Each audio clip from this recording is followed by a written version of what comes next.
Name of Jesus. Hallelujah.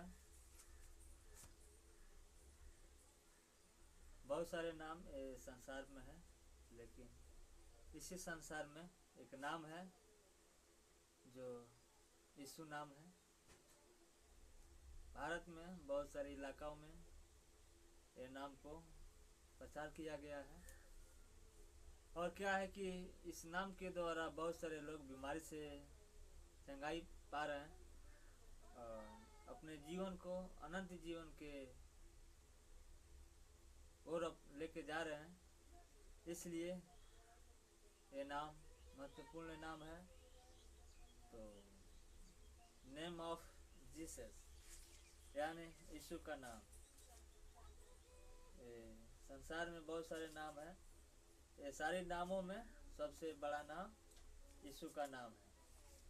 तो नाम तो इस जगत में बहुत सारे जीवों का है, लेकिन परमेश्वर ने 2000 वर्ष पहले मनुष्य के रूप में आया और वचन बताता है कि तो उसका नाम यीशु था, क्योंकि यीशु देव था और मनुष्य भी था।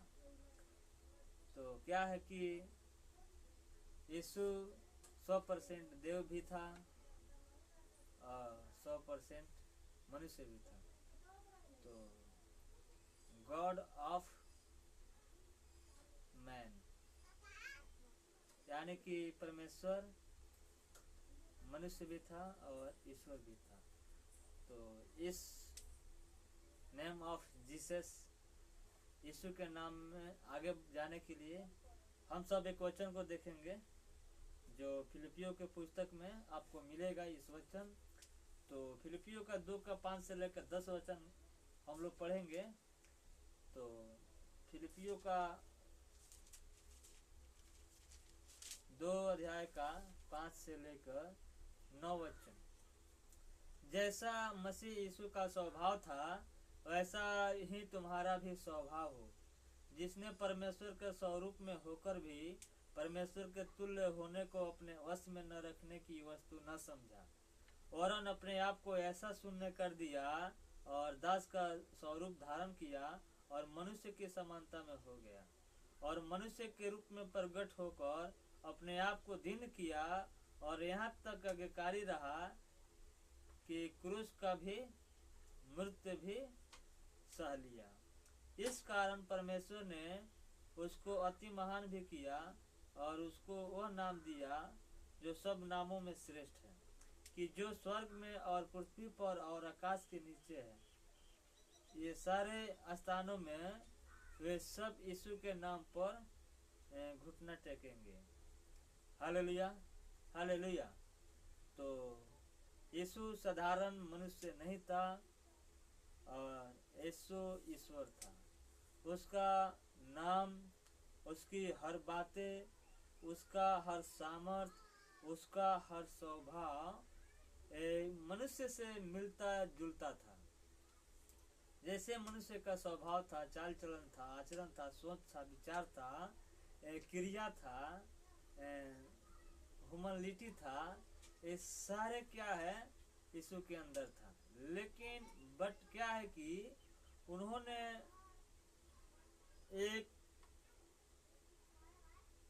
मेरे जैसे स्वभाव हो ऐसे मनुष्य के अंदर भी स्वभाव चाहिए कि परमेश्वर उतना महान होकर भी वो अपने आप को शून्य कर दिया और अपने आप को कोई परमेश्वर के सामर्थ्य है मेरे पास ऐसे करके उन्होंने कोई वस्तु न रख समझा, इसलिए कि वो महान था, वो राजा का बेटा था, वो ईश्वर था। लेकिन मनुष्य को पापों को क्षमा करने के लिए, मनुष्य से संगति रहने के लिए रिलेशनशिप यानी कि फादर एंड सन, यानी कि जैसे पिता का पुत्र से रिश्ता होता है, वैसे परमेश्वर का मनुष्य से जो कनेक्टिव था वो क्या है कि इसको प्राप्त आने के लिए उन्होंने क्या किया कि अपने आप को इतना बड़ा था कि वो अपने आप को शून्य कर दिया, यानी कि अपने आप को कुछ नहीं समझा, इसलिए कि वो अपने आप को शून्य कर दिया और दास का रूप धारण किया। हालेलुया। दास का रूप धारण किया और अपने आप को मनुष्य के समानता में हो गया। हालेलुया। यहाँ तक कि उन्होंने आज्ञाकारी रहा, अपने आप को दीन बनाए रखा, और क्रूस पर जो उन्होंने उनको लटकाया, मारा, और हमारे लिए उन्होंने क्रूस पर मरा। In the name Jesus. Hallelujah. Name of Jesus यानी यीशु का नाम। यीशु का नाम हमारे जीवन में है तो सुपर है, फाइन है। तो क्या है कि इस कारण परमेश्वर ने उसको अति महान बनाया। हालेलुया। हालेलुया। परमेश्वर ने अपने आप को, मैं परमेश्वर नहीं हूँ, मैं इकलौता परमेश्वर का पुत्र नहीं हूँ, मैं सामर्थ्य नहीं हूँ, ऐसे ना सोचा। इसलिए परमेश्वर उसको अति महान बनाया कि बाइबल में एक वचन को लिखा है कि और उसको वह नाम दिया जो सब नामों में श्रेष्ठ नाम है। Hallelujah. Hallelujah. Name of Jesus. यीशु का नाम संसार में जितने सारे देव हैं, देवताएं हैं, सारे नामों में सबसे श्रेष्ठ नाम नेम ऑफ जीसस यानी यीशु का नाम है। तो क्या है कि आकाश के नीचे और पृथ्वी के बीच में कोई नाम नहीं है जो उसके द्वारा हम उद्धार पा सके। इसलिए परमेश्वर साधारण मनुष्य था और वो सामर्थ्य था और उसका हर बातें मनुष्य से स्वभाव से मिलता जुलता था। तो क्या है कि यीशु ने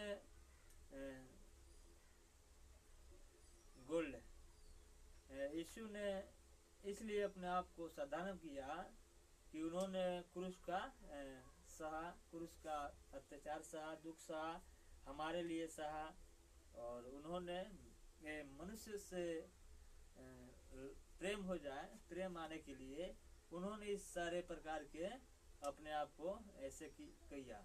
इसलिए हम जीसस को थैंक्स बोलते हैं और उनको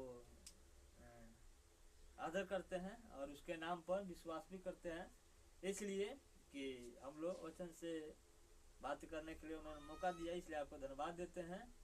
और क्या है कि लोग मरता है संसार में, जितने लोग आए हैं वो तो उनको मरना ही पड़ेगा, दूसरा कोई उपाय नहीं है जिसके होने से इंसान या कोई जीव ओनली एनी टाइम के लिए, वो एनी टाइम ऑफ लाइफ यानी कि हमेशा के लिए उनका जीवन नहीं है। तो क्या है कि जिनका जीवन है, जीवन के बाद मरण है और मरण के बाद न्याय है, इसलिए उस न्याय तक आने के लिए हमें यीशु के नाम पर विश्वास आना चाहिए और भरोसा आना चाहिए। क्या है कि यीशु का डेथ हुआ यानी मरण भी हुआ, यीशु का जन्म हुआ तो मरण भी हुआ। मरण के बाद संसार में लोग बोलता है कि वो मर गया तो शैतान बनेगा, कोई बोलता है वो मर गया तो ऐसे जानवर बनेगा। इस प्रकार से लोग बातें करता रहता है, लेकिन जब यीशु ने मरा तो क्या बना? यीशु ने मरा तो सारा संसार अंधेरा हो गया। हालेलुया। सारे धरतियाँ हिल गई। हालेलुया। चिल्लाने का शब्द जगत से आने लगा। तो यीशु का मरने के बाद उन्होंने शैतान नहीं बना, उन्होंने तीसरे दिन जी उठा। हालेलुया। तीसरे दिन जी उठा और अपने लोगों के बीच में रहा और 40 दिन तक लोगों से बातचीत करते रहा और उनको दिखाई देते रहा। इसलिए यीशु का नाम मिटने वाला नाम नहीं है, अनंत काल का नाम है। जो मरने के बाद यीशु का डेथ हुआ तो मरने के बाद वो शैतान नहीं बना। ये तो बाइबल बताता है कि यीशु का नाम, नेम ऑफ जीसस, वो स्वर्ग में उसका नाम महत्वपूर्ण रूप में माना जाता है। तो इसलिए इस जगत में उद्धार पाने के लिए, सामर्थ पाने के लिए एक ही नाम है जो नेम ऑफ जीसस, वो यीशु का नाम है। यीशु के अलावा कोई दूसरा नाम नहीं है जो हमारे हृदय को, हमारे गुण को वो मिटा सके और अद्भुत पवित्र रीति में लेकर आने के लिए वो सामर्थ्य में आना पा सके। Hallelujah, hallelujah. तो यीशु का नाम है।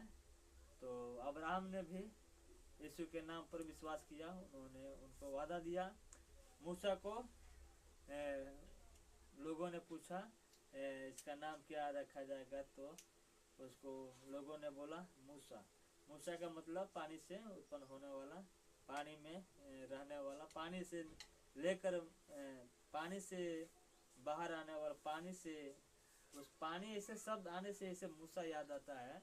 पुराना नियम में क्या है कि ऐसे पानी से मिलने वाला बच्चा को ऐसे मूसा शब्द करके ऐसे लोगों के मन में याद आता है। एक वचन में लिखा है कि जब मरियम को स्वर्गदूतों ने बात किया तो उस समय ने मरियम से उन्होंने एक बात को समझा रहा है कि तू जो गर्भवती होगी और तेरा जो बच्चा आएगा, तू उस बच्चा को नाम ऐसे करके यीशु रखना, ऐसे करके बोला है कि तू इमानुएल रखना, लेकिन वो उसका नाम यीशु रखना, जिसका अर्थ है वो अपने लोगों को अपने पापों से छुड़ाने वाला होने वाला है। ऐसे करके उसका नाम तो यीशु रखना। तो लोगों ने बोला कि अच्छा है, यीशु का नाम वही रखा जाएगा। तो क्या है कि नाम ही दुनिया में महत्वपूर्ण एक जरिया है, एक रूप है जो हमारे जीवन में आता है। तो क्या है कि मूसा पानी से उसका नाम बहुत महत्वपूर्ण है। कोई भी पूछता है तुम्हारा नाम क्या है, किसी भी शैतान या बीमारी आता है तो लोग पूछते हैं ये कौन सा बीमारी है, कौन सा शैतान इसको पकड़ा है। यीशु के नाम से मैं बोलता हूँ, ऐसे करके प्रार्थना करते हैं। तो क्या है, एक उदाहरण के रूप में हम लोग सोचते हैं कि एक चर्च है, वो चर्च में नया विश्वासी है और नया फादरी है और नया चर्च है। क्या है कि उधर का विश्वासी वो ओरिजिनल है नहीं, क्या है कि वो फर्स्ट पीढ़ी है, उनको पीढ़ी में इतना महत्वपूर्ण विश्वास नहीं आ सकता, इसलिए वो थोड़ा ऐसे देख के विश्वास करने वाला है, ओरिजिनल नहीं है। ओरिजिनल क्रिश्चियनिटी किसी के अंदर नहीं आ सकता। इधर मिशनरी आया धर्म परिवर्तन करने के लिए, कोई सोसाइटी के माध्यम के द्वारा, कोई संस्था के माध्यम के द्वारा आया, तो उनके अंदर शैतान का वास हो गया। वो क्या है कि उधर मसीह के जैसे स्वभाव था, उसके ऐसा स्वभाव उनके अंदर नहीं मिल पा रहा है, इसलिए कि इधर बहुत सारे सोसाइटियों में ये मिशनरी हो, चाहे फील्ड इंचार्ज हो, चाहे जीएस हो, चाहे एनएफसी हो, चाहे आरएफसी हो, ये सब लोगों ने ऐसे करके सोसाइटी के रूप में वो पैसा कमाने का एक धंधा बना रखा है। तो क्या है कि वो एक सिस्टम को रूप में, एक व्यवस्था के रूप में प्रभु को विश्वासी और प्रभु से जो मिलने वाला प्रेम और आशीष को वो लोग क्या किया है कि एक सिस्टम के रूप में एक धंधा बिजनेस बना लिया है। इसलिए विश्वासी बोलता है मुझे शैतान से छुटकारा नहीं मिल रहा है, तो बोलता है ऐसे करके बोलता है, लेकिन मैं बोलता हूँ कि आनंद और पूर्ण रीति से और विश्वास के साथ तुम उसके पास आओ और यीशु के नाम से मांगो। हालेलुया। यीशु के नाम से, यीशु के नाम से बीमारी चल जा, यीशु के नाम से शैतान भाग जा, यीशु के नाम से सामर्थ हो। ऐसे करके यीशु के नाम से जितने लोग मांगता है उसको परमेश्वर देता है। इसलिए क्या है कि पास्टर भी बोलता है सुपर, अगर कोई बोलता है कि सर देखो मेरा पैर में घुटने में दर्द था, मैंने यीशु के नाम से प्रार्थना किया तो मेरा दर्द अच्छा हो गया, ऐसे करके लोग बोलता है। लेकिन वहाँ पर इंचार्ज बोलता है सुपर, आई लाइक है। लेकिन वो ये नहीं बोलता, ये नहीं देखता कि परमेश्वर का सामर्थ हम सभी के अंदर है। परमेश्वर ने हमें भी अधिकार दिया है कि एक वचन में बोलता है, यूहन्ना 14:12-13 में लिखा है, यूहन्ना 14 अध्याय का 12-13 में लिखा है, 12 वचन और 13 वचन। यूहन्ना 14 का 12-13, यूहन्ना 14 का 12-13 में परमेश्वर का वचन में हमें सिखाता है, हमें सिखाने की कोशिश करता है कि 14 का 13 12-13 13 और 14। Hallelujah, hallelujah. जो कुछ तुम मेरे नाम से मांगोगे वही मैं करूँगा। Hallelujah, hallelujah. अगर हम यीशु के नाम से जो कुछ मांगते हैं वो परमेश्वर करता है। इसलिए वो हमें अधिकार भी दिया है कि